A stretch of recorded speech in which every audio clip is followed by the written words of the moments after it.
J'aimerais maintenant aborder le look extérieur. Chers amis qui nous regardent, nous faisons tous attention à notre look. Mais chez les ados, c'est un point particulièrement fort. Le look extérieur. Ils y veillent particulièrement. Ils veillent à leur ligne. Ni trop gros, ni trop maigre. Quoique la tendance soit plutôt à la maigreur. Également leurs vêtements, très importants. Et généralement des vêtements de marque, Quicksilver. Les chaussures, très important les chaussures.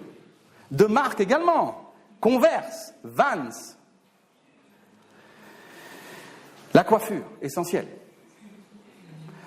J'ai remarqué que la tendance est plutôt au blond. Mais tous les cas de figure peuvent se trouver dans la nature.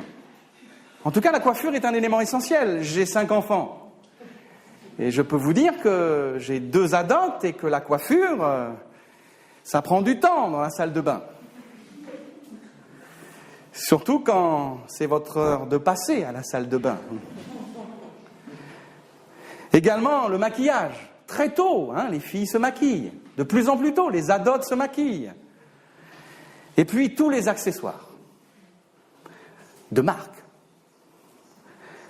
Dolce Gabbana. Guess. Voyez ? Des accessoires de marque. Ça, les ados sont très friands de toutes ces choses. Tout ce qui soigne le look extérieur. Alors, on peut se poser la question, pourquoi soignent-ils autant leur apparence ?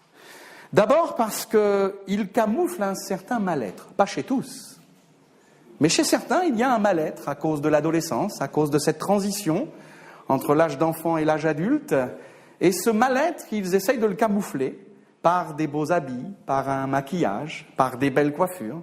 C'est une manière de se cacher pour ne pas signaler sa souffrance.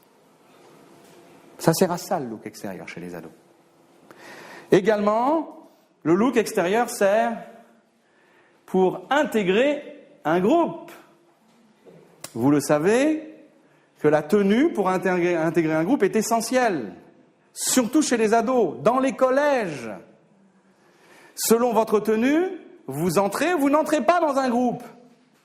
Ainsi, les ados sont comme préconditionnés par le groupe. Et en fonction de leurs orientations, en fonction du choix du groupe, ils vont orienter leur habillement et les accessoires qui vont avec. Donc, voilà ce qui les motive à entrer dans un groupe et mettre l'habillage qui convient.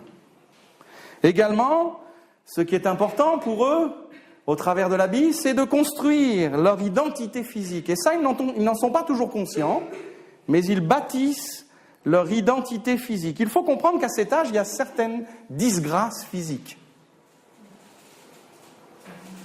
Par exemple, les boutons, l'acné juvénile, j'en parlais tout à l'heure. Une certaine disproportion entre le corps et les jambes. Parfois une courbure étrange, à cause justement de ces excès de croissance. Et puis, il y a cette attention mise sur le poids.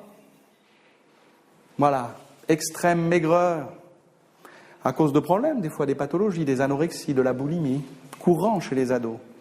Donc certaines disgrâces physiques qu'ils vivent mal, et donc au travers du look extérieur, ils vont tenter, voyez, de construire leur identité et de trouver leur bon repère sur le plan physique, parce qu'ils sont en pleine évolution, en plein changement sur le plan physiologique. Donc ils apprennent, ils tâtonnent, ils cherchent pour trouver le profil qui leur correspond. Également, une dernière chose qui les pousse dans le look extérieur, c'est la mode. La mode très forte, très influente, fortement véhiculée par les médias. Les ados y sont particulièrement sensibles et cherchent les marques et vont à fond dans le sens de la mode.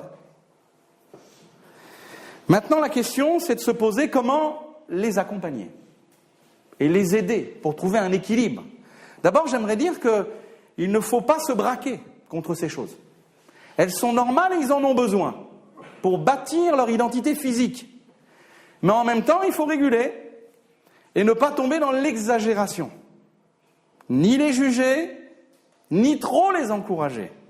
Trouver le bon dosage. Alors j'aimerais relever 4 grands principes par rapport au look extérieur. Premier principe, éviter la sensualité. Le look général ne doit pas être trop sensuel. De plus en plus, nous sommes dans la culture taille basse. Nous sommes dans la culture moulante. Bon, je ne suis pas totalement contre ces choses, mais là encore, un peu de mesure. Nous sommes dans la culture décolletée. Donc, à ce niveau-là, il faut trouver un équilibre.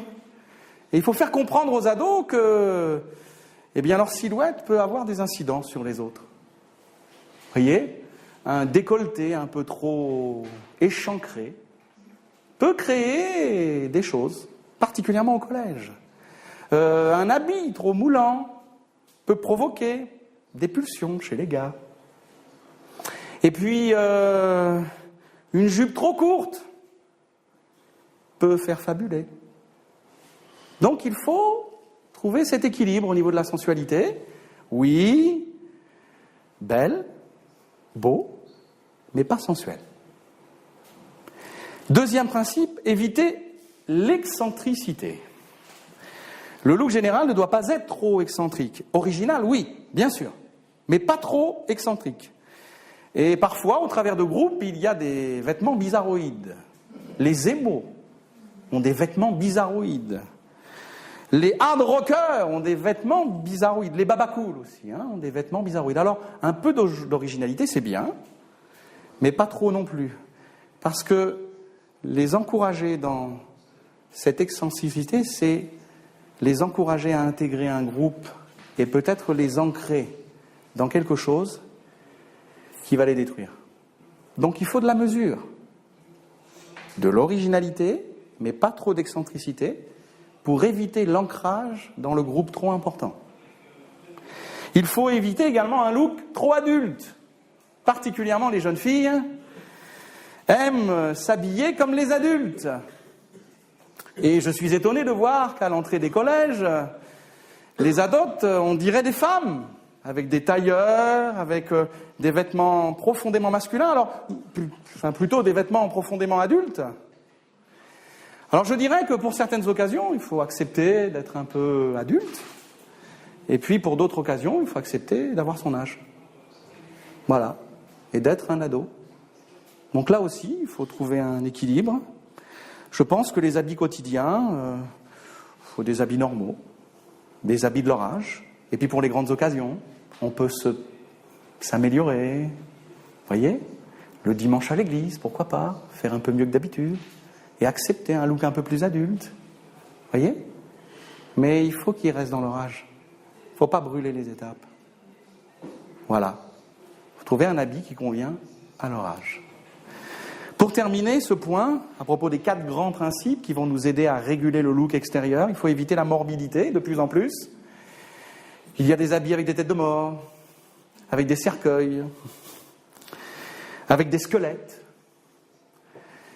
Il est clair que nous proclamons la culture de la vie et pas la culture de la mort. Alors bien sûr, c'est original, c'est mignon, c'est des beaux petits squelettes. C'est des beaux petits cercueils. Bien sûr, ça attire les ados. C'est des belles petites têtes de mort. Les yeux, on dirait des diamants. Mais on est là pour vanter la culture de la vie. Et là aussi, il faut savoir réguler. Bon, une petite tête de mort un peu cachée, non trop visible. Pourquoi pas ?